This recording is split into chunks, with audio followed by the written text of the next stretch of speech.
I'd rather have him learn, grow, and experience what it means to be a builder, somebody who works with their hands, and experience some hard things. You know, this is not an easy build.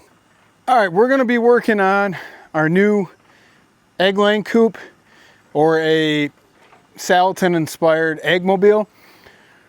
This is an old snowmobile trailer that I've had for probably the better part of 10 years. It's just been sitting idle for the last 4 or 5. I don't have a snowmobile anymore. I got rid of that. I used to use it to move my Ranger around until I got a landscape trailer. And now we're going to transform it into an egg laying coop. We currently use the Justin Roach Chickshaw. It's a great design. However, it's just a little smaller than we'd like. So a huge benefit of using this type of trailer, number one, it's aluminum, so it's super lightweight. And number two, it's already got a basic frame on it that I can use and adjust or modify as needed. As you can see, I have trailer jacks already on this. I've got to take these off so we can put the wood frame on. But this used to be an old deer stand.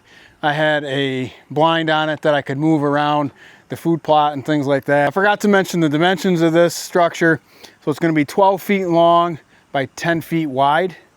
Sidewalls are either going to be 3 or 4 feet high, up to a 6-foot peak. We just got to figure that those dimensions out. But it'll roughly be a 10 by 12. We plan on using the rollaway nest boxes, either from Hen Gear or something like that. So yeah, we're super excited for this build, and we're going to get rolling.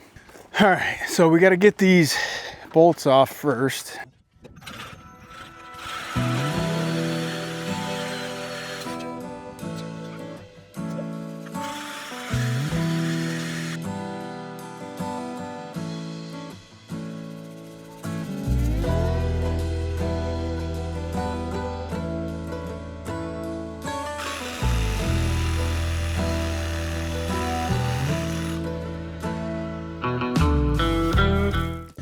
All right, so we got a 1/2 inch carriage bolt,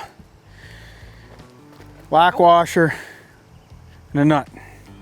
Well, now if I have to work and take this off, I can take it off. If I was on the other side, I couldn't take that off, because now I can just pound it through and put another bolt in if I need to. Okay. Yeah, so what he just asked was, do the lights still work on the trailer? Yes, they do. So this trailer is still registered. Not that I really need it going down the road, but we own a property that's 5 miles away. So in theory, if we needed to transport these birds, we could bring them to the other property, solar charger, some vacuum seal waters, and we're in business on a different property.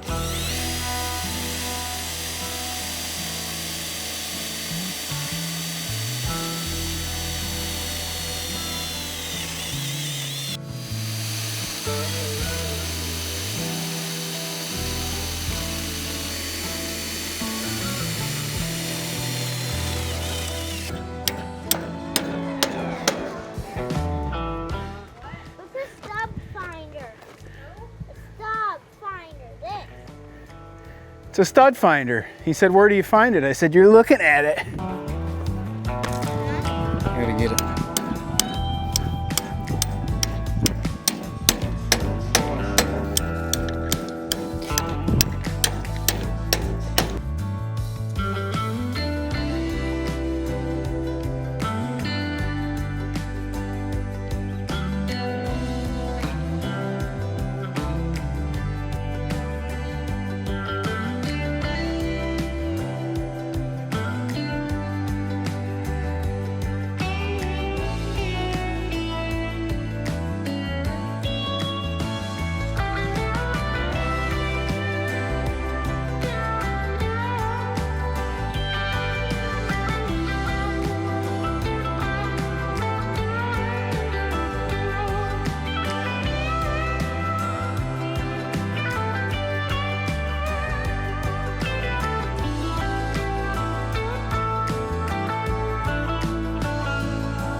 All right, so what we've got going on is our two wooden pieces, or brackets if you will, are going to be the subfloor for this trailer. We're going to run our joist this way, and then our roosting or our perches this way. So we're not going to have elevated roosting bars in this. The floor is going to be our roosting bars. They're going to roost right on top of this, and then our exterior walls are going to go on top of these roosting bars, kind of like you would a subfloor in a traditional construction house. So we've got these carriage bolts on. They're in for the most part. 116th. Thought that was 10 foot. So I guess that turns out it's not 10 foot. It's just over 8. For some reason I thought that was 10 foot. All right, so it's an 8 by 12. A little over 8, 8.5 almost. Yeah, almost 8.5 by 12. Okay, so 8.5 by 12. That's still a good good clip. We're sitting at about 5.5 by 5.5 right now, so that significantly increases our stocking rate. What we're finding out with this, there's a lip on the inside of this. Let me see if I can show you. This notched out portion right here is what captures your plywood that sits on top of the trailer. What's causing this issue is the height of this piece is going to be different than the height of this piece. So what we're going to have to do is shim this up with some furring strips that we have, and that'll get us back where we need to be. But we're going to go ahead and put the end pieces on first, and then fill the gaps in. I think we're going to go 16-inch on centers with those furring strips. I found that they're more than solid enough, and it's going to give us strong enough base to put the wall on. If we have to, we can double up the stringer on the end, but I think for the time being, we'll go ahead with this plan. We'll get the end pieces in place, put the furring strips on to bring that up so we got a level floor, and then put the roost bars on. Probably won't get that tonight. It's almost 7:30, so we probably won't get to that tonight, but tomorrow's another day. So we're gonna keep working at it and see how far we can get. Yeah, they're gonna poop on it, all right? Not gonna matter. It's a coop.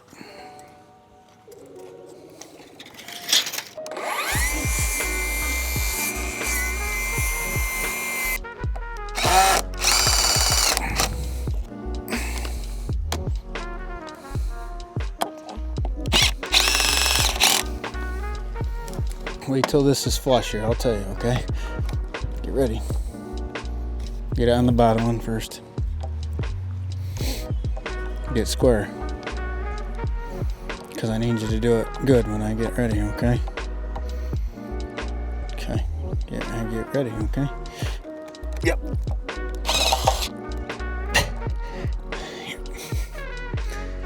Go. Push.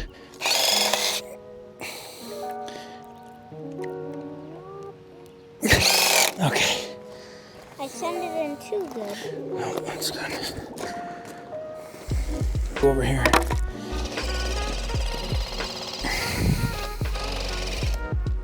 Okay, over here. Yep. Now? Yeah.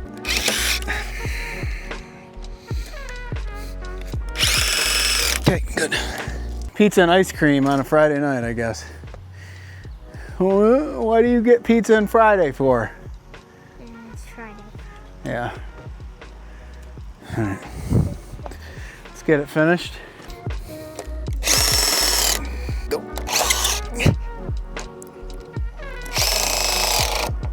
Get the middle.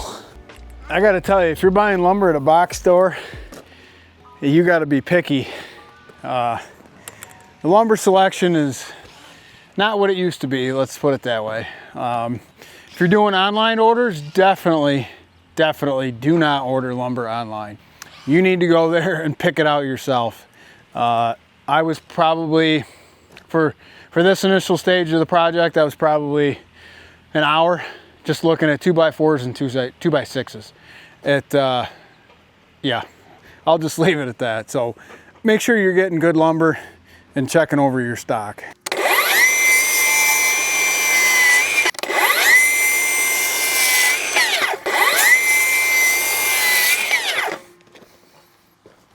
All right, so that's it for tonight. We're gonna pick back up tomorrow.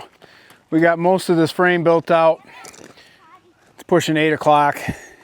We still gotta pick up and finish buttoning things up around here. So we'll pick back up in the morning. Like I said earlier, this is probably gonna be maybe a 3 or 4 part build series. I'll try to sprinkle some other videos in there. We're cranking over here, just know that. All right, it's the next morning. We're gonna pick back up. After some thinking on it last night, I think I gotta add another support. It'll give those roosting bars a little bit more support. So what we're looking at here is that's gonna be flush with the top of the rim, okay? So what we're lacking here is probably an inch on either end. So by ripping that 2x6 down, it's gonna give us another piece to join the corner in. And what I'm thinking here is when I build the exterior wall, it's not totally securing this to the support, but going through the exterior wall and then into the roost bar. That way, if I ever need to change one of those roost bars out, I can do that just simply by removing the screw in the exterior wall. If I pin this down and then put the exterior wall over it, there's no way I'm gonna be able to get this bar out. So I wanna be able to maximize my options. If for some reason I need to change one of those bars out, it breaks or it isn't working, I'm able to do that by removing the middle screws in the joist. I think this is gonna work out really well. We gotta get some stuff cut up and then we're gonna build. It's pretty hot today, so it's gonna be a 2 or 3 shirt day, that's for sure.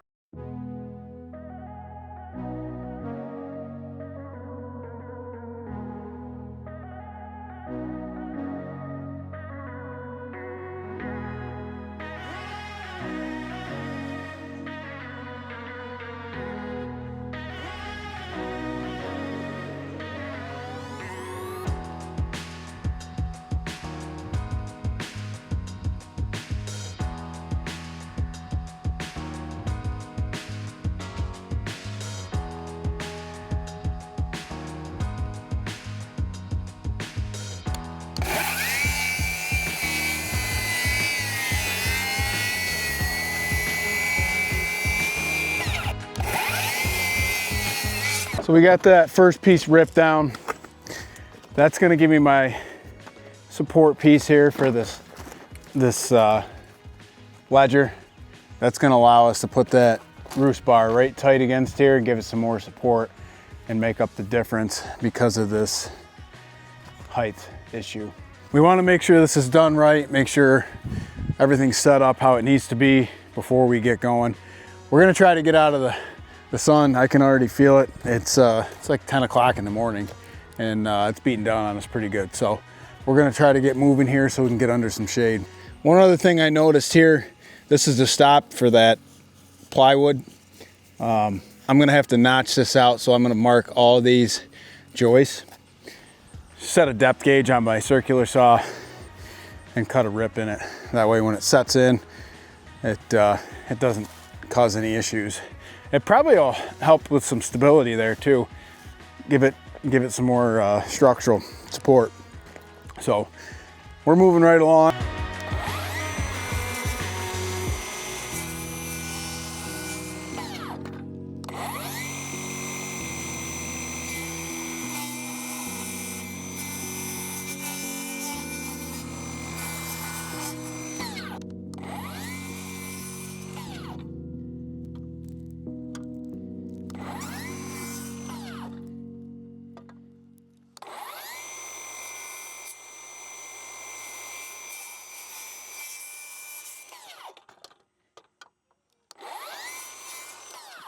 Get these centered up where they need to go and get these roost bars secured.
Okay, we got the joist in.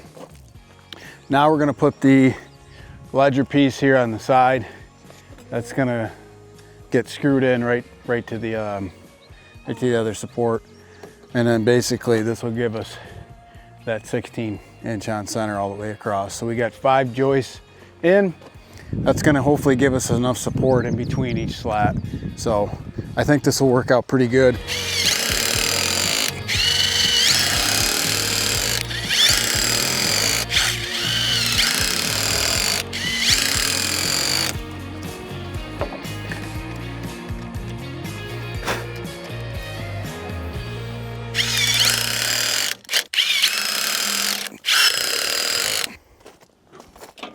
Oh yeah, not too bad.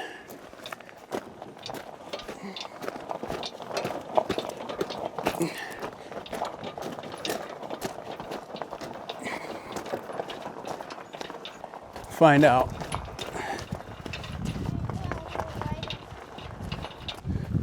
I don't have to do this.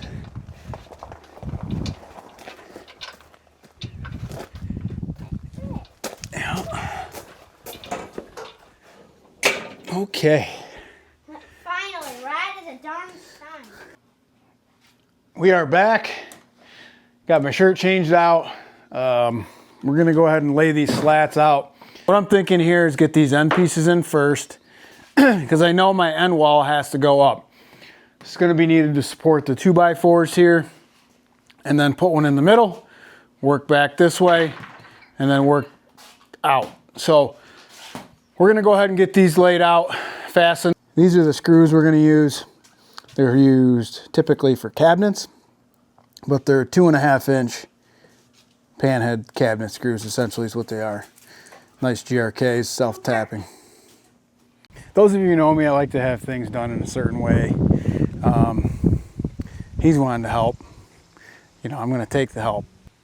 I'd rather have him learn, grow, and experience what it means to be a builder, somebody who works with their hands, and experience some hard things. You know, this is not an easy build. It's tedious. It's going through the motions. It's learning to kind of think on your feet a little bit. It's a snowmobile trailer, right? It's not really meant to be a chicken coop. So we've had to modify some things, and he's had to kind of think a little bit on his feet. So I don't necessarily see that as a bad thing, right? Years past, I probably would have gotten upset, said some things I shouldn't have to him, but it's a chicken coop at the end of the day, and does it really matter? No, it doesn't. But I'd rather have him learn and grow from this experience. So more power to you, kid.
we're just gonna keep plugging along here. This battery's about to die. I'm gonna get this charged and then we'll pick back up. Hopefully we get this somewhat done. I knew this going into it, this was gonna be the most time consuming part. These cabinet screws are pretty clutch though. No splitting so far. And those pan heads are helping big time with securing this right to the frame. So this is stiffening everything up a little bit. These joists are getting kind of wonky on us, so we may have to measure. But other than that, everything else is turning out well. So we'll pick back up in a little bit. All right, so we're charged back up. Here's where we're gonna stop for today. Many hours later, 2 shirts later, a trip to Lowe's, we finally got the floor done. There was probably 2 or 3 packs of the furring strips that were no good. They were broken or they just weren't gonna work. So we had to go back and get some more furring strips and some more of those cabinet screws with the pan head. All in all, I think we used a little over 400 screws. So each one of these has 5 screws in it. And I don't even know how many bores we used, but here's the deck on top of the trailer. So we're gonna use this as a good stopping point for today's video. The next video, we're gonna put the walls on. We still have to determine what side we want the door on, if it's gonna be the front or the back. And then the nest boxes are gonna go on the opposite side. I'm not really sure how many hours we have wrapped up into this. I knew this part was gonna take a long time. It's probably gonna be the most time consuming part of the project or the build. We got going, we got a pretty good groove. I worked one side, Declan worked the other, but it definitely took a lot longer than I anticipated. So this is gonna be part 1 in the build series. I'm not sure how many we're gonna end up with, but we're gonna wrap these all up into different builds. So be on the lookout for part 2, 3, and probably 4. Thanks for tuning in. I appreciate the support. On your way out, please give me a like or subscribe. It helps the channel grow and spread the word. Look forward to hearing from you. If you got anything, shoot it in the comments below. Have a good night.